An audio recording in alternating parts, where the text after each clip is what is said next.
morning children. Today I am going to teach you a new chapter in history. The name of chapter is Delhi Sultans. There was no mention of Delhi as its capital. This was because Delhi became important only in 12th century. तो पहले दिल्ली के बारे में कोई नहीं जानता था क्योंकि 12th century से पहले दिल्ली का कोई इम्पोर्टेंस नहीं था. Delhi became the capital of Tomar Rajputs who were defeated in the 12th century by Chauhans of Ajmer. तो दिल्ली सबसे पहले तोमर राजपूत का कैपिटल बना. इसके बाद इनको तोमर राजपूत को चौहान ऑफ अजमेर ने हराया. इसके बाद ये उनका कैपिटल बना. The transformation of Delhi that control vast area of subcontinent started with the foundation of Delhi sultanate. तो जो दिल्ली का जो ट्रांसफॉर्मेशन हुआ तब हुआ जब दिल्ली सल्तनत ने इसको अपने अंडर में लिया. और इसी टाइम जो दिल्ली था it became very important city because it controlled the vast areas of subcontinent. Now, 5 dynasties ruled over Delhi. They were Slave Dynasty, Khalji Dynasty, Tughlaq Dynasty, Sayyid Dynasty, and Lodi Dynasty. Now we move to next page. Down to empire, the expansion of Delhi Sultanate. In the 13th century, the control of Delhi Sultans rarely went beyond heavily fortified town, occupied garrison. तो 13th century की शुरुआत तक तो जो दिल्ली का जो control था उसके जो आसपास के एरियाज थे वहाँ तक भी नहीं जाता था. तो उनको फिर अपने सप्लाईज के लिए ट्रेड, ट्रिब्यूट और प्लंडर पर निर्भर रहना पड़ता था. Controlling garrison town in distant Bengal and Sindh from Delhi was extremely difficult. Rebellion, bad weather could stop fragile communication routes. तो जो उनके गैरिसन टाउन थे बंगाल और सिंध में they were very far away from Delhi.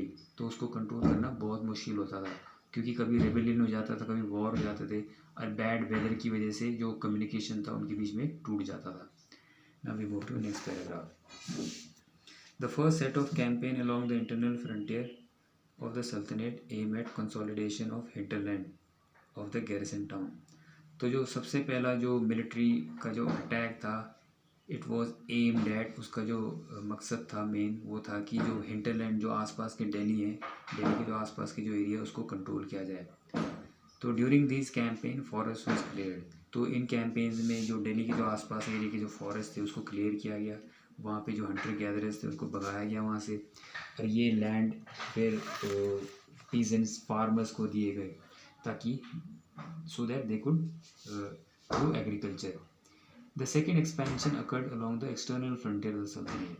तो जो सेकेंड अटैक था इनका दिल्ली सल्तनत का वो था external frontier. So they attacked south India with the army.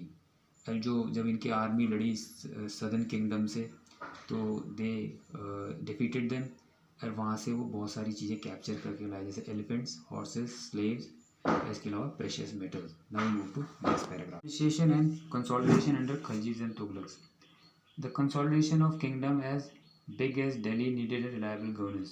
तो दिल्ली इतना बड़ा था तो उसको कंट्रोल करने के लिए रिलायबल गवर्नेंस की ज़रूरत थी. तो बजाय कि एरिस्टोक्रेट्स और बड़े बड़े जो मुखिया होते थे उनको गवर्नर चुनने के दिल्ली सुल्तान्स स्लेव्स को गवर्नर चुनते थे और उससे पहले वो उनको ट्रेनिंग देते थे ताकि वो उसको उस पोस्ट को निभा सके. Next page. Slaves were loyal to their masters and patrons, but not to their heirs. जो slaves थे वो अपने masters के लिए वफादार थे लेकिन जो उनके heirs होते थे, जो kings के heirs होते थे, सुल्तान्स के, उनकी तरफ loyal नहीं थे. Now new sultans had their own servants.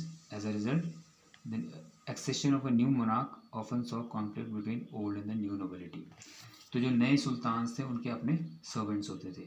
तो इस वजह से तो जो नए नोबल्स थे और जो पुराने नोबल्स थे उनके बीच में हमेशा कॉन्फ्लिक्ट रहती थी. The patronage of these humble people by Delhi sultan shocked many elites and authors of Persian. तुआरेग criticise the Delhi sultan for appointing low base born to high offices. तो जो हम्बल पीपल को दिल्ली सुल्तान वो सपोर्ट करते थे, मतलब इतनी हाई पोस्ट देते थे, तो इस बात से जो नोबल्स होते थे they were not very happy. So this ends my chapter. Thank you.